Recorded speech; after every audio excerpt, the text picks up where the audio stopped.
When the drums of war echo across Europe and the world holds its breath, the question is no longer who will win the battle, but who will stand unshaken when history demands an answer.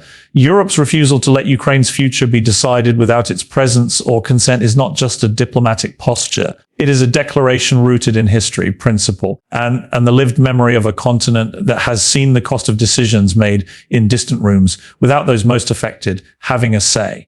The sentiment comes with the weight of past betrayals, where nations were carved up or coerced into submission through the convenience of larger powers striking deals over their heads. For European leaders, the notion of Ukraine's fate being determined in bilateral talks between Washington and Moscow carries echoes of the darkest chapters of the 20th century, when maps were redrawn in secret and the lives of millions were altered without their voice ever being heard. That historical memory makes the current moment feel less like an abstract foreign policy debate, more like a matter of continental survival. Ukraine's war is not a distant conflict for Europe. It is a living test of the rules-based order that the continent rebuilt after the devastation of World War II and the Cold War. This refusal is also a moral stand. Ukraine has endured immense suffering, cities shattered, millions displaced, thousands of lives lost, because it chose to pursue a path of independence and closer ties to the West. To allow the outcome of that struggle to be dictated by powers sitting across a table without Kyiv's direct involvement would not only strip Ukraine of its agency, but also erode the legitimacy of any agreement reached. Leaders across Europe understand that legitimacy in peace is not simply a matter of signing documents. It comes from the consent and commitment of those who must live with the consequences. Without Ukraine's voice, any deal risks being seen not as peace, but as an imposed settlement that could collapse under its own moral weakness. The refusal is strategic as well. If Europe accepts the precedent of a sovereign state's future being decided by outsiders, it sends a signal far beyond Ukraine's borders. It tells authoritarian powers that the sovereignty of smaller nations is negotiable if larger powers find it expedient. Such a precedent would not only embolden Russia, but could encourage similar actions elsewhere, destabilizing the fragile balance of power in regions far from Eastern Europe. That is why European leaders are framing Ukraine's inclusion not as a courtesy, but as a red line. The stakes are too high, the consequences too far-reaching, to leave decisions to the calculus of two leaders whose priorities may not align with Europe's long-term security. Refusing to let Ukraine be sidelined also reflects a growing awareness among European nations of their own agency. While the United States remains a critical ally, European capitals are increasingly prepared to assert their own vision for peace and security, even if it means resisting the momentum of a summit between Washington and Moscow. The symbolism of unity matters here. Standing firm alongside Ukraine signals to both friends and adversaries that Europe will not quietly endorse a peace born of exclusion, compromise of sovereignty, or historical amnesia. Leaders across Europe declaring they will stand firmly with Ukraine is more than a political statement. It is a collective act of solidarity designed to send a clear message to Moscow, Washington, and the rest of the world that the continent's support is unwavering. This unified stance is the product of months of coordinated diplomacy, public declarations, and behind-the-scenes negotiations among governments that do not always see eye to eye on every issue. Yet on Ukraine, the fractures have narrowed, and the urgency has overcome the differences. The words "stand firmly" are not chosen lightly. They carry with them the weight of commitment in political, economic, and military terms. It is a signal that Europe's relationship with Kyiv is not conditional on the shifting winds of global power politics, but anchored in shared values of sovereignty, democracy, and the right of a nation to chart its own course. This unity is also an attempt to shape the narrative before the Trump-Putin summit takes place.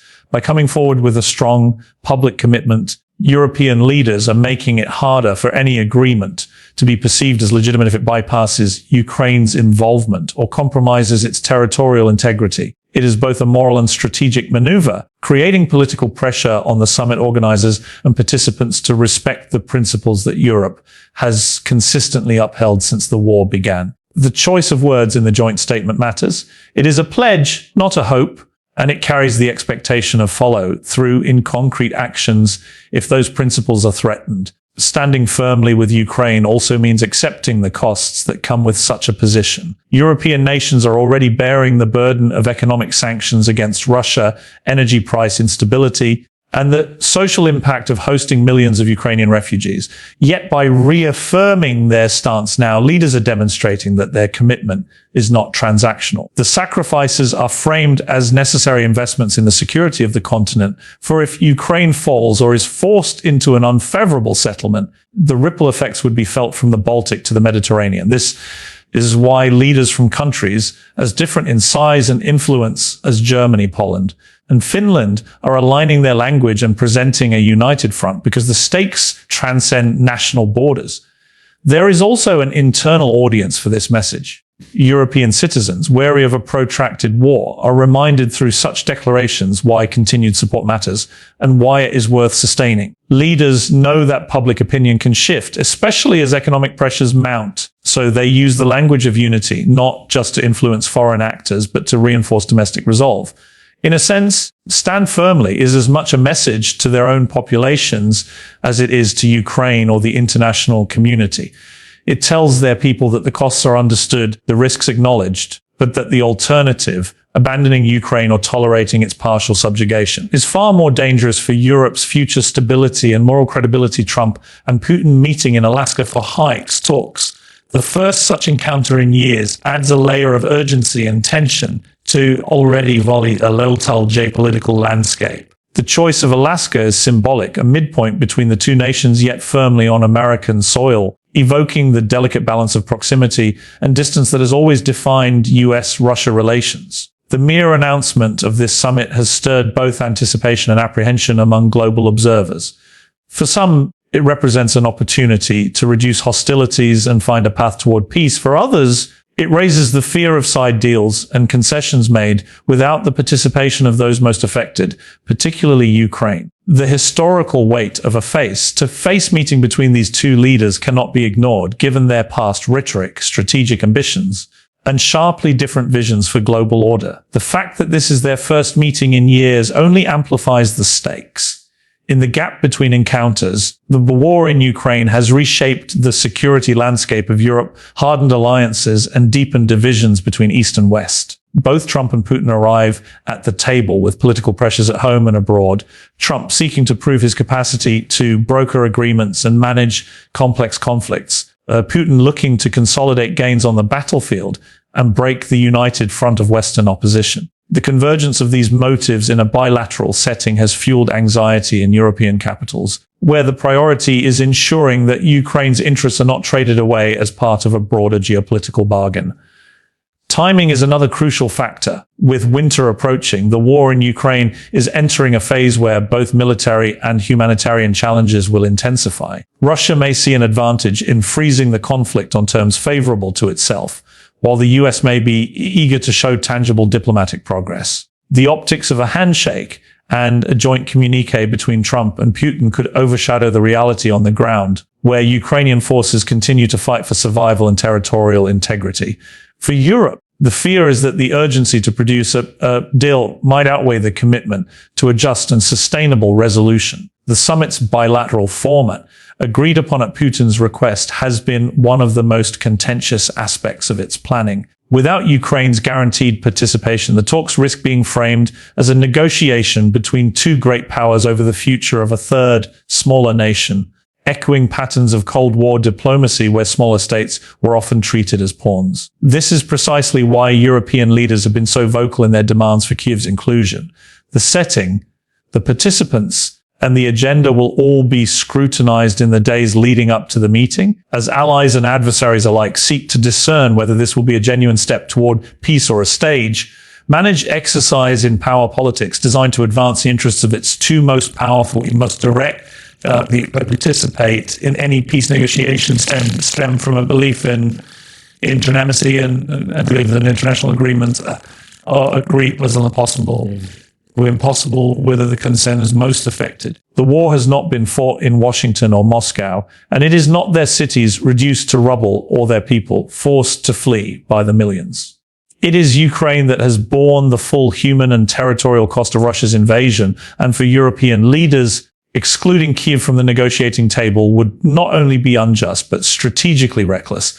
The lesson from past conflicts is clear. Agreements reached without the involvement of the principal party tend to unravel quickly, lacking both the moral foundation and the practical commitment necessary to hold. This is not merely a point of protocol. It is the core of ensuring any peace is more than just a temporary pause in fighting.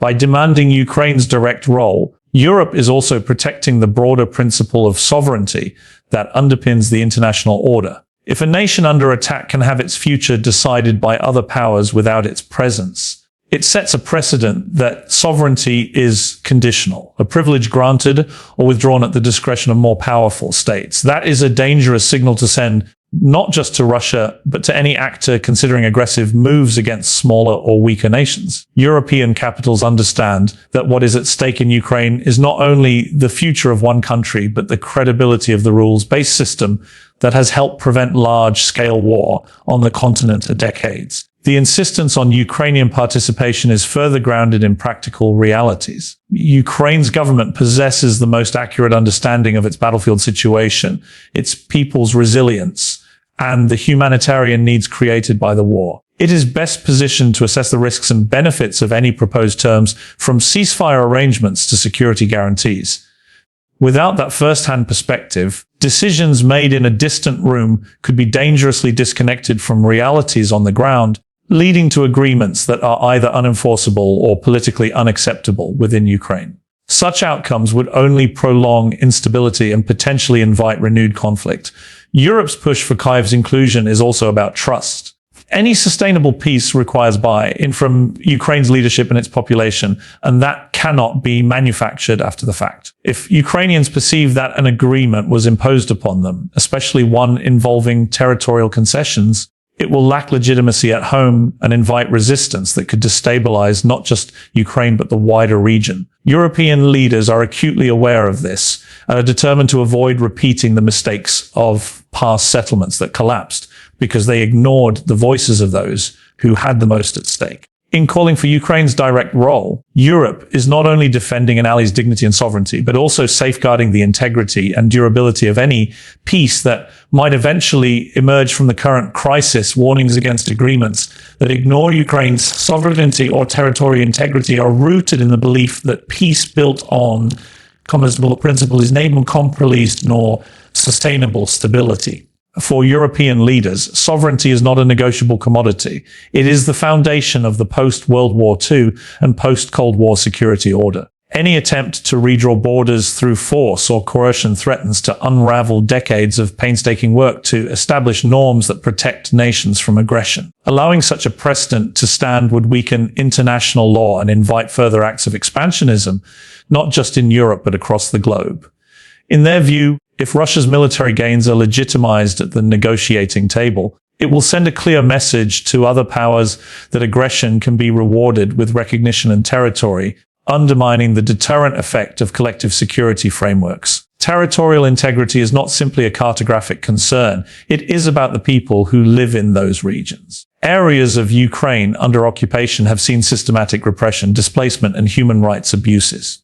Agreeing to a settlement that leaves such territories under foreign control would mean abandoning millions of Ukrainian citizens to an uncertain and likely perilous future. It would also fracture Ukraine's national identity and weaken its political stability, creating long-term vulnerabilities that could be exploited by adversaries. For European policymakers, protecting Ukraine's borders as recognized under international law is essential to ensuring the country's viability as a sovereign, democratic state capable of governing itself without external coercion. The risk of disregarding sovereignty in pursuit of a quick diplomatic win is especially acute in the context of the Trump-Putin summit. High-profile meetings between powerful leaders can create immense pressure to produce visible outcomes, and in such settings, the temptation to agree on expedient compromises can be strong.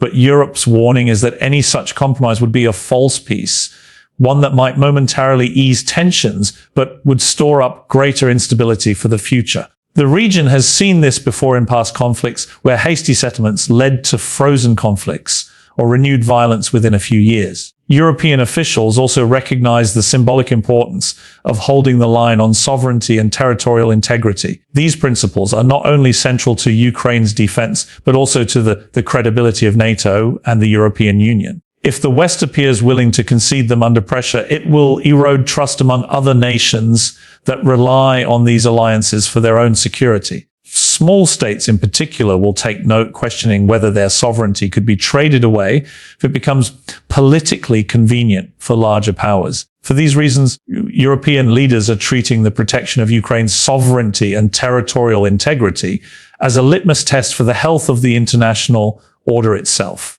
In their eyes, to allow these principles to be compromised in Ukraine would not just be a failure of solidarity, it would mark a retreat from the very values that have underpinned decades of relative peace and stability on the continent. The joint statement issued by European leaders pledging to stand firmly with a symbolic declaration and a strategic maneuver designed to influence the diplomatic landscape ahead of the Trump-Putin summit. On the surface, it appears as a straightforward reaffirmation of solidarity, but beneath its careful wording lies a calculated effort to frame the terms of any future negotiations. Such statements are tools of diplomacy, shaping perceptions and setting political red lines before formal talks even begin. By committing publicly and collectively, Europe is making it politically costly for any participant at the summit to propose a settlement that undermines Ukraine's sovereignty or bypasses its leadership. The unity displayed in this document is intended to strengthen Kyiv's bargaining position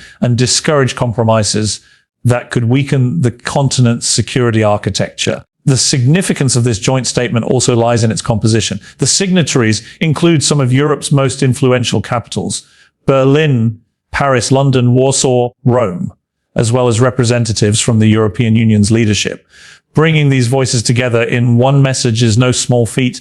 It reflects weeks, if not months, of careful coordination. European politics is often marked by differing priorities and national interests, yet the statement manages to present a unified position that leaves little room for ambiguity. It signals to both allies and adversaries that any attempt to drive wedges between European states on the Ukraine issue will face strong resistance. Strategically, the statement serves as a deterrent. By declaring their stance in advance, European leaders are attempting to reduce the space for side deals or bilateral agreements that could leave them out of the decision-making process. It is a reminder that the security of Ukraine is directly tied to the security of Europe, and therefore any agreement that affects Kiev will inevitably affect the rest of the continent. This linkage is intentional, reinforcing the idea that Europe is not a bystander in this conflict, but an active stakeholder whose interests must be respected. The joint statement is also aimed at the domestic audiences of the signatory nations. Leaders know that public opinion plays a crucial role in sustaining long-term commitments, particularly in a war that has economic and social repercussions far beyond Ukraine's borders. By presenting a clear, unified position, they are reinforcing to their citizens that the sacrifices being made, whether in the form of military aid, financial support, or higher energy prices, are part of a broader moral and strategic responsibility. The choice of the phrase, stand firmly, projects determination and resilience, qualities meant to inspire public confidence in the policy direction being pursued. Ultimately, the joint statement functions as both shield and sword in the realm of international diplomacy. It shields Ukraine by making clear that Europe will oppose any agreement reached without Kyiv's consent, and it wields influence by shaping the diplomatic environment in which the Trump-Putin talks will occur. Its real power lies not just in the promises it makes, but in the political expectations it sets, ensuring that any deviation from these principles will be seen as a breach of collective European resolve. The emergency diplomatic activity unfolding across European capitals in the lead to the Trump summit reflects both the urgency of the moment and the recognition that events in Alaska could reshape the trajectory of the war in Lean. Behind closed doors, foreign ministers are holding intensive consultations, aligning positions, and preparing contingency plans for multiple possible outcomes. These meetings are not simply routine gatherings. They are high-stakes sessions where military advisors, intelligence chiefs, and policy strategists are working to ensure that Europe's voice remains cohesive and influential. The fact that the European Union's top diplomat has called an emergency session underscores the seriousness with which the bloc views the risk of being sidelined in negotiations that could determine the future of the continent's security order. In these rooms, the discussions are blunt. Officials are examining scenarios in which the summit produces an agreement that pressures Ukraine into territorial concessions or freezes the conflict in a way that benefits Russia. They are also considering the possibility that the talks could fail entirely, leading to a renewed escalation of hostilities. Each scenario demands a tailored response, military, economic, and diplomatic. The urgency stems from the narrow window of time before the summit, meaning decisions must be made quickly and coordinated across dozens of governments with varying levels of influence and capacity. This flurry of diplomatic engagement also serves another purpose, signaling to both Washington and Moscow that Europe is prepared to react decisively. The more visibly engaged European leaders are, the harder it becomes for summit participants to ignore their positions. In this sense, the emergency meetings function as both preparation and deterrence, a way of reminding the world that any peace process affecting Ukraine will inevitably involve the continent's most powerful states. Beyond coordination at the EU level, individual nations are also deepening bilateral talks with Kyiv to ensure that Ukrainian perspectives are fully integrated into Europe's stance. Military aid packages are being reviewed for acceleration, economic assistance programs are being assessed for expansion, and sanctions strategies are being evaluated for tightening should the summit produce outcomes that favor Russian interests. The underlying message is clear. Europe's commitment to Ukraine is not only rhetorical but operational, with concrete steps being prepared to reinforce that pledge. These emergency sessions are also about narrative control. In the modern information environment, perceptions can shift quickly, especially when high-profile diplomatic events dominate global headlines. By moving decisively and publicly emphasizing their unity, European leaders aim to frame the summit not as a bilateral negotiation between two great powers, but as one piece of a larger, multilateral effort in which Europe is an indispensable actor. This framing matters because it helps prevent the perception that decisions about Ukraine's future are being made without European participation. The weeks leading to the summit are therefore as much about shaping the diplomatic stage as they are about preparing for the potential fallout once the talks conclude. Berlin's blunt message that no peace deal should be made over Ukraine's head or at the expense of its territory reflects a deep historic awareness and a strategic awareness, and has come to define Germany's role in the conflict. The phrasing is deliberate, both a moral statement and a policy position, intended to leave no ambiguity about where Europe's largest economy and one of its most influential political actors stands. This is not simply rhetoric aimed at Moscow.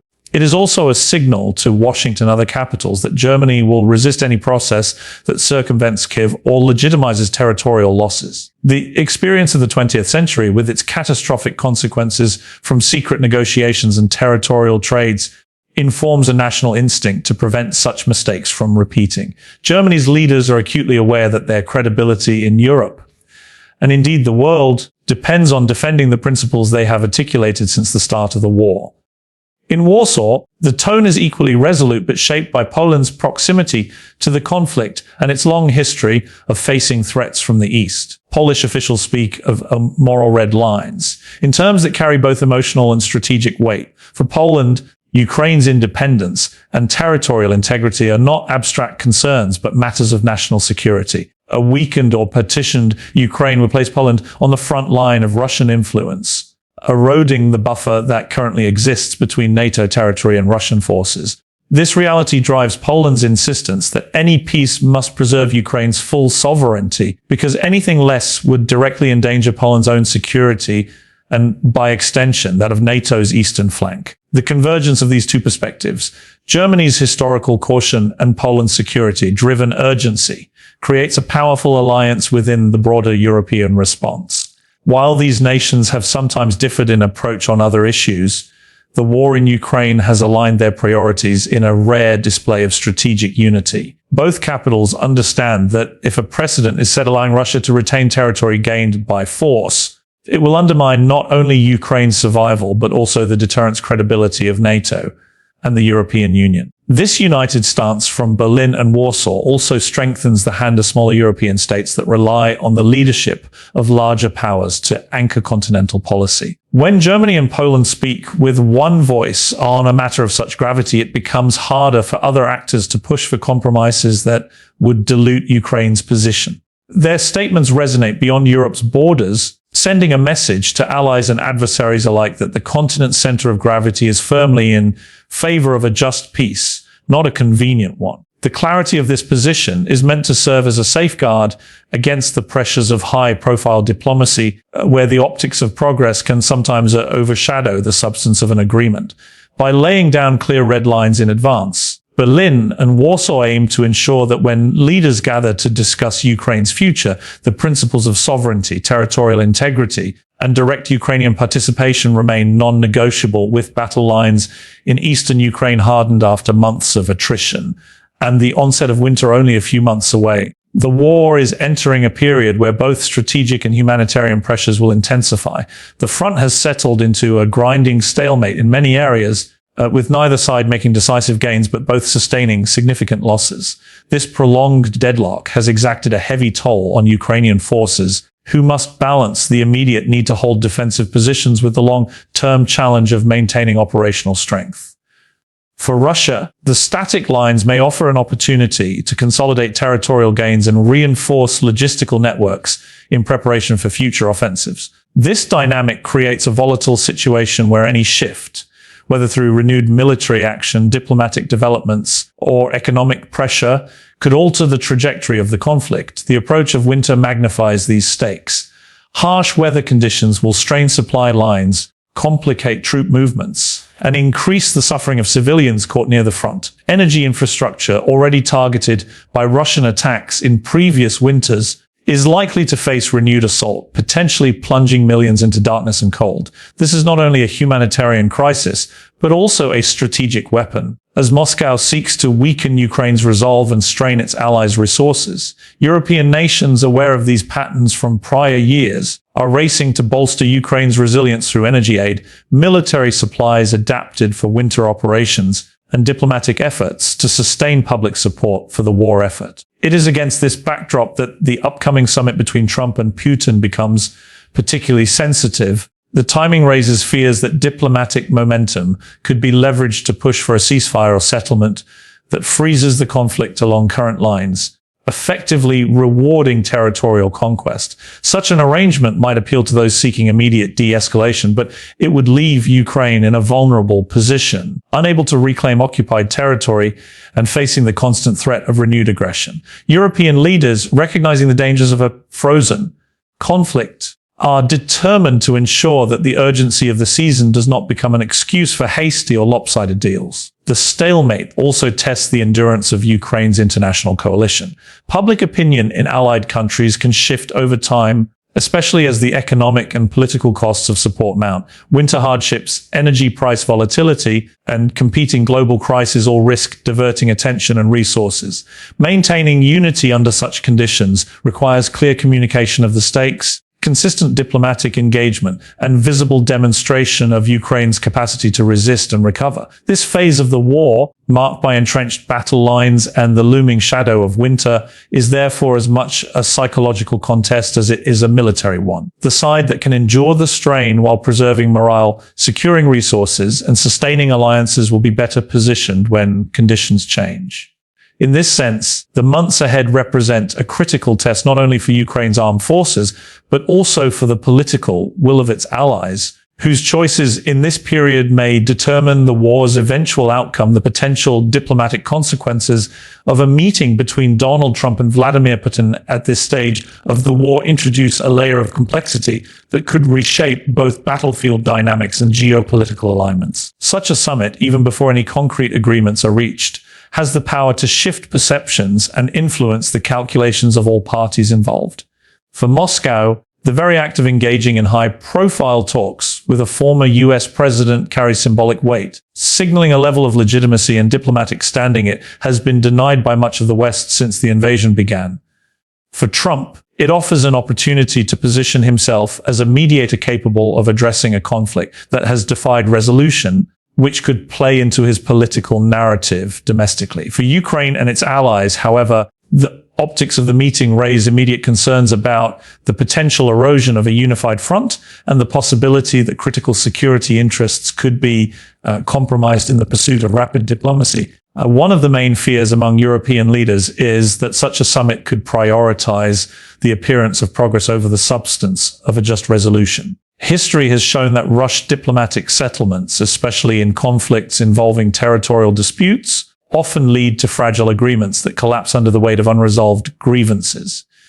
In Ukraine's case, any settlement that cements Russian control over occupied territories would be seen as a reward for aggression, undermining international law and emboldening similar actions elsewhere. The potential for Trump and Putin to discuss terms without full alignment with NATO partners creates an opening for outcomes that do not reflect the broader coalition's priorities, especially if concessions are framed as pragmatic compromises rather than unacceptable capitulations. The implications extend beyond Ukraine itself. A deal perceived as favorable to Russia could fracture the transatlantic alliance, weakening NATO cohesion and encouraging divisions within the European Union, where member states hold differing views on how to balance confrontation and negotiation with Moscow. Countries bordering Russia, such as Poland and the Baltic states, would likely see any territorial concessions as a direct threat to their own security, heightening tensions within the bloc. At the same time, nations more distant from the front might be tempted to support a diplomatic end to the war in hopes of restoring stability and easing economic pressures, creating a fault line in the alliance's decision-making. Furthermore, the mere announcement of a Trump-Putin summit could influence battlefield decisions. In the short term, Russia might choose to escalate military actions to strengthen its bargaining position, seizing as much territory as possible before talks begin. Ukraine, aware of the risks of entering negotiations from a position of weakness, could intensify operations to reclaim ground and demonstrate resilience. This dynamic risks increasing the intensity of fighting in the lead up to any meeting, further compounding the humanitarian crisis. In essence, the political theater of a Trump-Putin summit has the potential to reverberate far beyond the negotiation table, shaping the war's trajectory, alliance unity, and the credibility of the international order, with consequences that could endure long after the headlines fade. European leaders are acutely aware that the narrative surrounding the war in Ukraine is not confined to battle reports or diplomatic communiques. It is a contest for public perception in a world where information moves at the speed of a click. Their promise to stand firmly with Ukraine is as much about reinforcing a shared identity and moral purpose as it is about delivering military aid or economic assistance. In the digital age, where disinformation campaigns and propaganda efforts can rapidly distort realities, Europe's commitment must be broadcast clearly and consistently, not just to its own citizens, but to global audiences whose support can shape the political landscape. By making their stance unambiguous, European leaders aim to counter any suggestion that their unity might waver, even as external actors seek to exploit divisions through social media manipulation, targeted misinformation, and economic pressure. This communication strategy is vital because public opinion across Europe remains a powerful force in shaping policy decisions. In democracies, sustained support for Ukraine hinges on convincing ordinary citizens that the sacrifices, whether in higher energy prices, increased defense spending, or the strain on social systems caused by refugee inflows, are necessary to defend core values. Leaders know that if they fail to keep this narrative alive and compelling, fatigue could set in, making it easier for political parties or movements sympathetic to Russian arguments to gain traction. Thus, speeches, symbolic visits to Kyiv, coordinated statements, and high-profile diplomatic gestures serve not only to reassure Ukraine, but also to signal to European publics that the cause remains just and urgent. Another layer to this information battle lies in the geopolitical competition for influence in the global south. Many countries outside Europe have adopted a more neutral stance toward the war, viewing it through the lens of their own colonial histories, economic dependencies, or strategic priorities. Russia has been actively working to court these states, framing the conflict as a struggle against Western dominance and using its media networks to spread narratives that cast NATO and the EU as aggressors or hypocrites. By emphasizing their firm support for Ukraine, European leaders aim to counteract these narratives and make the case that defending Ukraine's sovereignty is about upholding a rules based international order that benefits all nations, large or small. This is why European statements are increasingly crafted not only for domestic consumption, but also for audiences in Africa, Asia, and Latin America, where shifts in perception could alter diplomatic alignments. Furthermore, Europe's clear messaging plays a deterrent role. Russia closely monitors the tone and cohesion of Western rhetoric, looking for signs of weakness or disunity that could be exploited in negotiations or on the battlefield. A resolute and consistent message, sig Moscow that time, will not necessarily work in its favor, even as it attempts to outlast Western resolve. The commitment to stand firmly with Ukraine is therefore both a public pledge and a strategic signal, meant to reassure allies, embolden Ukrainians, and warn adversaries that the alliance's determination is not a fleeting political posture, but a sustained stance rooted in deeply held principles. Europe's vow to stand firmly with Ukraine is more a diplomatic promise. It is a declaration that the principles of sovereignty, freedom, and justice will not be bartered away at the negotiating table, no matter who sits across it.